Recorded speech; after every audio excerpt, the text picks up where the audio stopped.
কবিগুরু রবীন্দ্রনাথ ঠাকুর।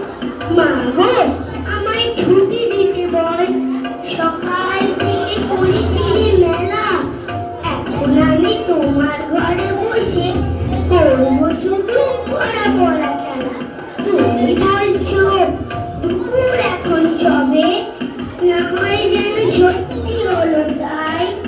আমি তো বীর ভাবতে পারি মনে, সূর্যি ডুবে গেছে মাঠের শেষে, বাগদি বুড়ি ছুরি ভরে নিয়ে শাক তুলেছে পুকুর ধারে এসে।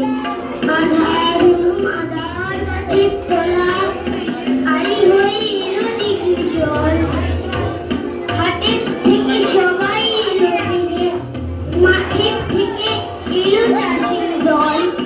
মনে কর না উঠলো সামনের তারা, মনে কর না সন্ধে হলো